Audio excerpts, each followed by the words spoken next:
Prologue. Birth of a Newspaper.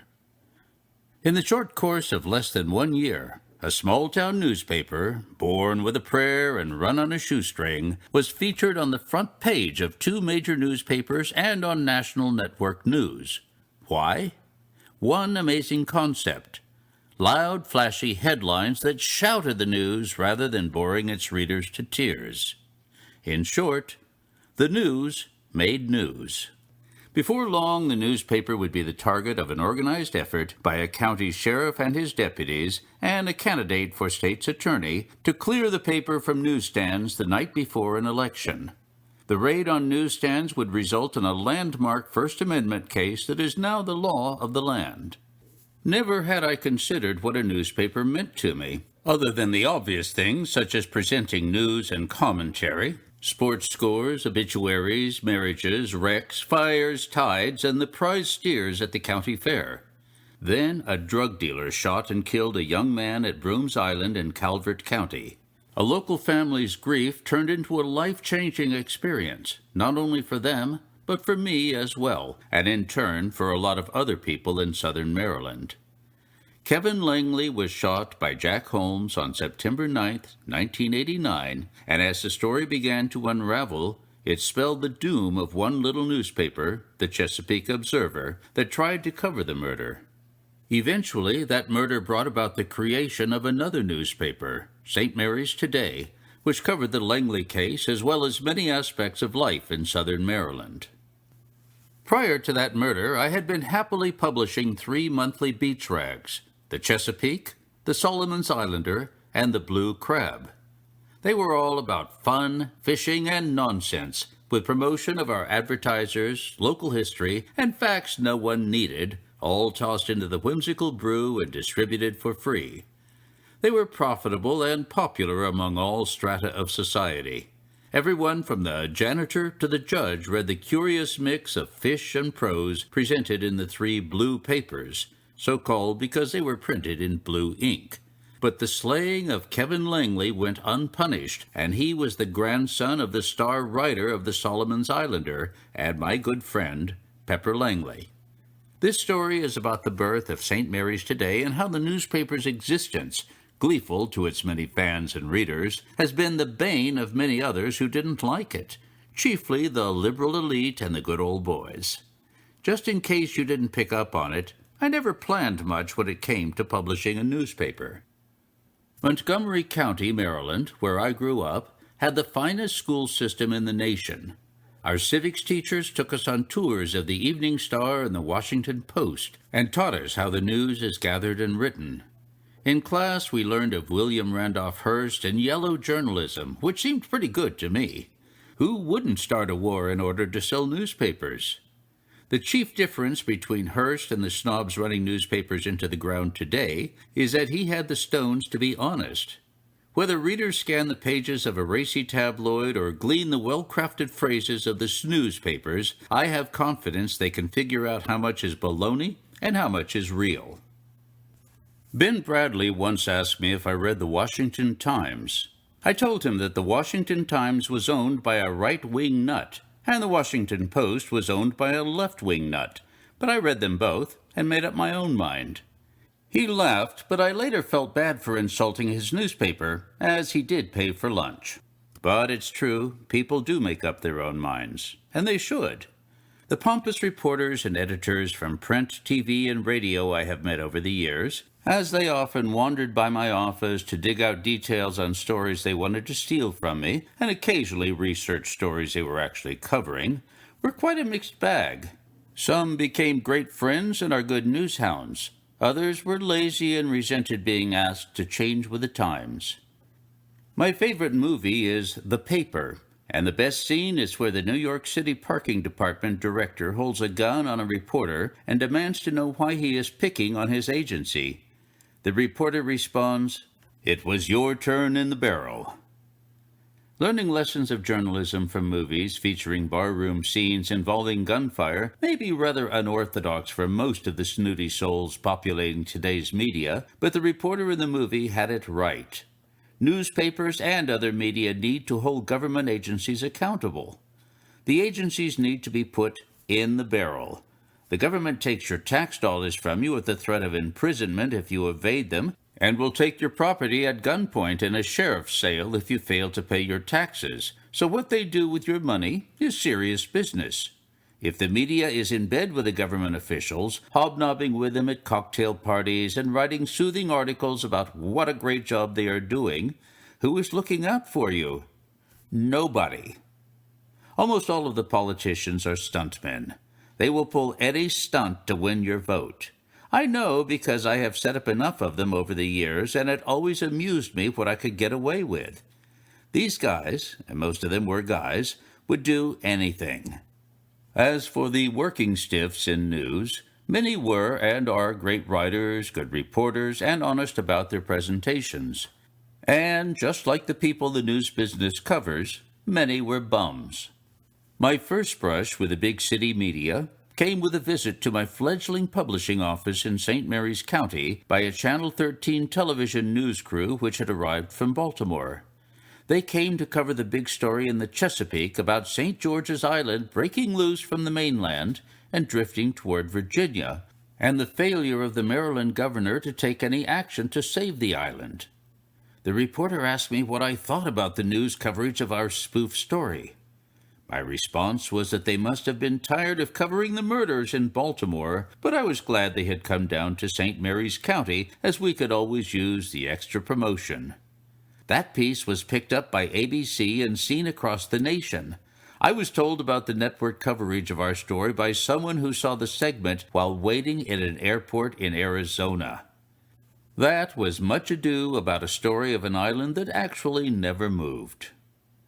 In 1990, 4 weeks after the launch of the weekly version of St. Mary's Today, Joel McCord of the Baltimore Sun showed up to do a story on the newspaper.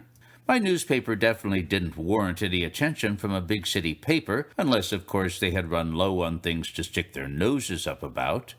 The chief conclusion of the Baltimore Sun article was that St. Mary's Today shouted its news to the reader.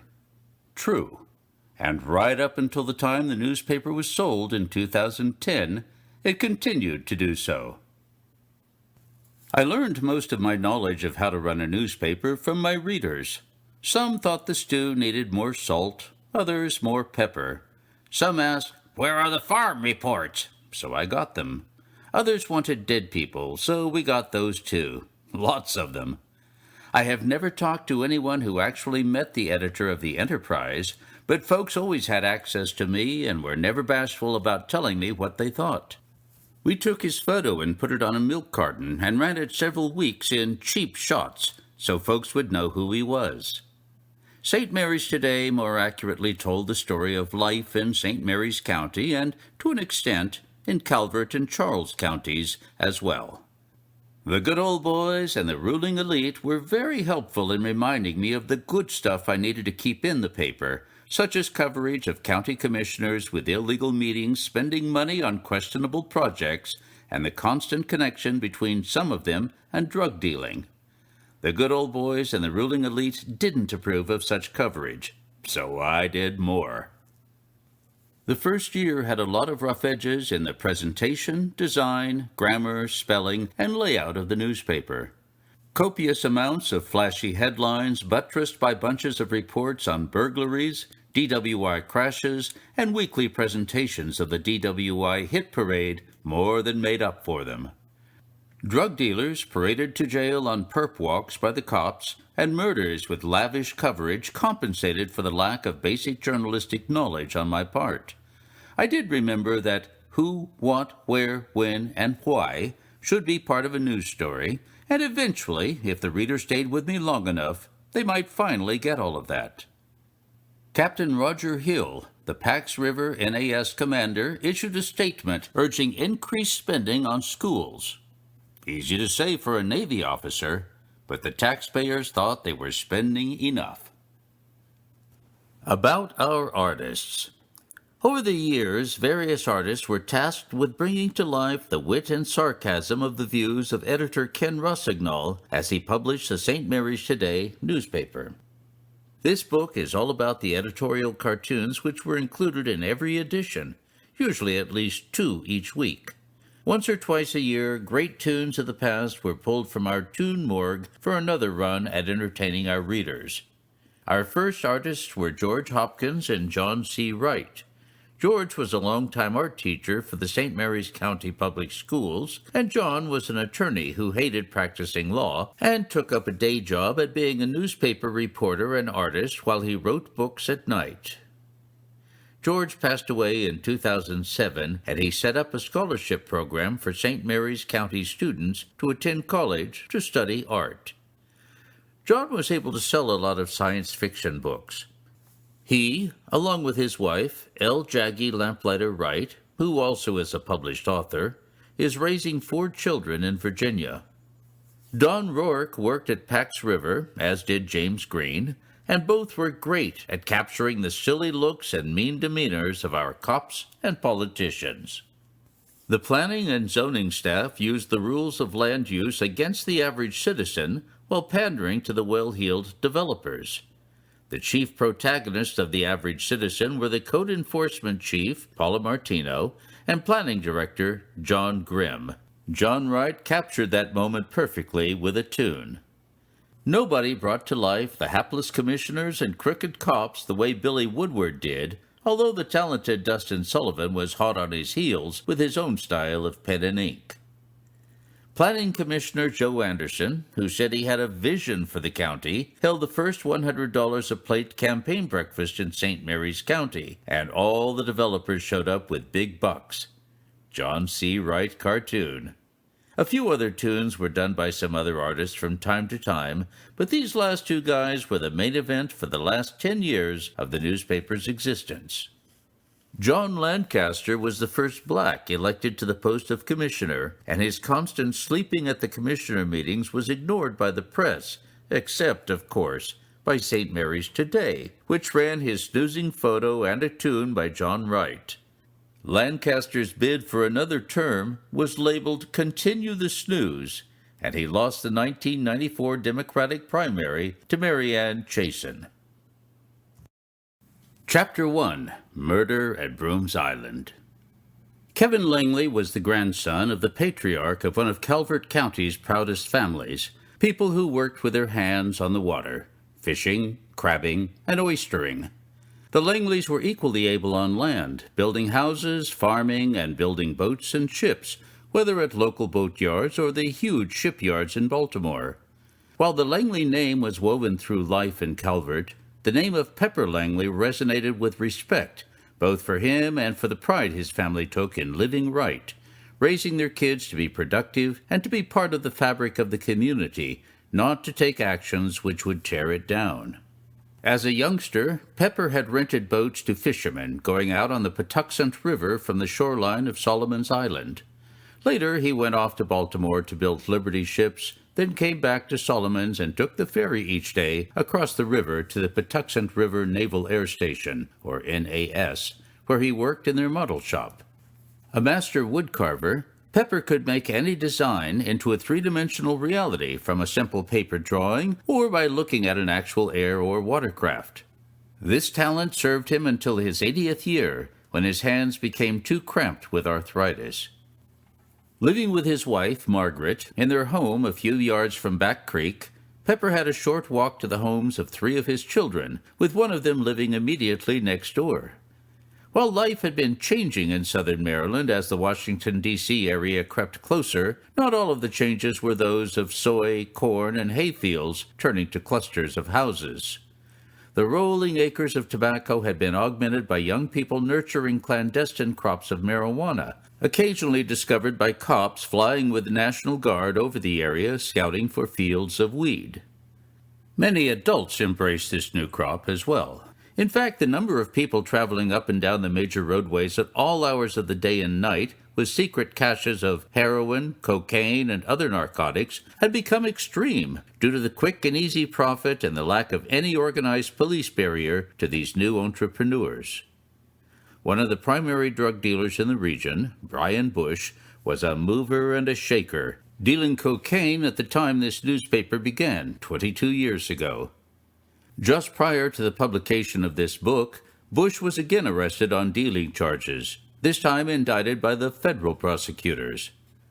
The feds, for a reason known only to them, have become the main drug crimes prosecutor in St. Mary's County, a duty one would have thought would be the top priority of St. Mary's State's Attorney, Richard Fritz. While this book has heroes, as did the newspaper, Fritz is not one of them, but he had more to do with the success of St. Mary's today than he ever planned. Were elements of the various police agencies sincerely dedicated to fighting the war on drugs? Some evidence pointed to complicity with drug dealers on the part of a few law officers. For the Langley family, the murder of Kevin ripped open a wound which mirrored the one that killed him that day on Brooms Island. Kevin Langley went to the home of Jack Holmes to collect money that Holmes owed him. Langley fought with Holmes, they struggled over a shotgun, and Langley fell to the ground, shot in the back. The only other person present was the wife of Holmes, but no one was ever charged with the murder. In 3 short weeks, Warren Singstack, the Calvert County State's Attorney, brought the case to the grand jury. Singstack, whose job it was to determine if charges of murder would be brought against Holmes and his wife, ended his probe with no charges filed. He told the grand jury this slaying was a case of self-defense, despite the fact that the crime lab report had not been completed and the medical examiner's report was not in hand. Any fan of Law and Order or CSI would know that a mere 3 weeks were not sufficient to gather the proper evidence to present a case of murder to a grand jury. Local politicians, who knew the Langleys as a source of votes and part of the scenic pastoral setting of Solomon's Island, now had to deal with a new Langley family. They had become a determined clan of political activists, empowered by their thirst for justice from a system of which they had always been a part, but which had turned its back on them in their time of need. In the past, Pepper had only been known as the old man with the nimble fingers and features befitting the old man of the sea. When candidates began fundraising in the spring of 1990, they found that Pepper Langley had changed. Candidates still came to his living room to seek his support and pose for photos with him at Solomon's Landmarks. But when Singstack held a fundraiser at Bowen's Inn, Pepper was out front as the political function started. Armed with a bullhorn, he paraded on the sidewalk with his family and friends, calling for Singstack's ouster as prosecutor. Off the record, the police said that both Kevin Langley and Jack Holmes had been involved with drugs. Was Kevin at the Holmes house to collect money for drugs on behalf of a St. Mary's County drug kingpin? Was he simply there to collect money Holmes owed him, as the family asserts? While those facts may never be known, the Langley family believed that it was against the law for Kevin to have been slain and that his killer must be brought to justice. The initial news of the murder had drawn a smattering of attention from local newspapers, mainly in Calvert County. But only the Chesapeake Observer cared about the Langley murder enough to continue news coverage about it. T.J. Ducellier had been a reporter for about 15 years and had always wanted to start her own rag. When her husband retired from his job as deputy chief of police for a large suburban county outside of Washington, D.C., and took the post of police chief in North Beach, T.J. started her own newspaper a few blocks from her home. With a loud voice emanating from a little office on top of a hill in Chesapeake Beach, T.J. took the local officials to task and entertained the blue-collar workers and commuters in the small beach towns. She regularly irked Chesapeake Beach Mayor Gerald Donovan as she tried mightily to get her news into the hands of readers, sometimes succeeding and other times stumbling. As with any small newspaper with a habit of taking on the local establishment, ad revenue was a problem. However, TJ held the loyalty of her readers and a few hardy advertisers. She stayed focused on the Langley murder as best she could, and soon was the target of a libel suit from Singstack, who was seething over her critical news coverage. Mayor Gerald Donovan, owner of the Rod and Reel Resort and Marina, was sore at TJ most every week as she harped about his handling of the town's zoning and tax money. Donovan's boardwalk empire commanded a vista looking toward the eastern shore, with his new hotel glistening in the reflection of the Chesapeake Bay. The resort was flush with the cash of the growing flood of baby boomers who loved being at the water's edge. Donovan would not be sad if TJ folded her tabloid newspaper for good. Her husband, Vince Ducellier, decided to run as a Republican candidate for sheriff, opposing a veteran Maryland State Police detective, Lawrence C. Bootsy Stinnett. Republicans were coming into their own in Calvert, but were still behind the Democrats in voting strength. With TJ's paper firmly backing her husband for sheriff and supporting another transplant, Thomas M. Pelagatti, for state's attorney, the Langleys had new candidates to support. But when her husband lost the election, TJ lost her zeal for her newspaper. Although a lawsuit filed by SingStack accusing her of libel was dropped, she went broke from the legal fees and folded the newspaper. After a second try at reviving the paper about a year later, she threw in the towel. Watching this evolve from the office where I did my monthly beach rags planted the seeds to bring forth a fresh newspaper. Why didn't the local newspapers, other than TJ's Observer, care about the Langley story? Because there were no local newspapers left in southern Maryland. Chains owned all the local papers. Even when the Observer was still trying mightily, it had little impact beyond the hillsides overlooking the Chesapeake Bay. When I first met T.J. Ducellier, she remarked how fat my publications were with ads and that everyone liked me. That sure changed as time wore on. She said she was jealous of our revenue, and as I stood in her office devoted to serious news, I was awed by what she did and humbled at the insignificance of my fish wrappers about fish. I soon learned that the area's political and business establishment worked hard to make sure that they not only controlled the local economy, zoning, politics, and police, but the news media as well. The Solomons Islander, the Chesapeake, and the Blue Crab were devoted to escapism, a needed commodity to be sure. But after the Observer folded, no local news source cared enough about its readers to tell them the truth, regardless of whether anyone wanted the truth or thought they could handle it.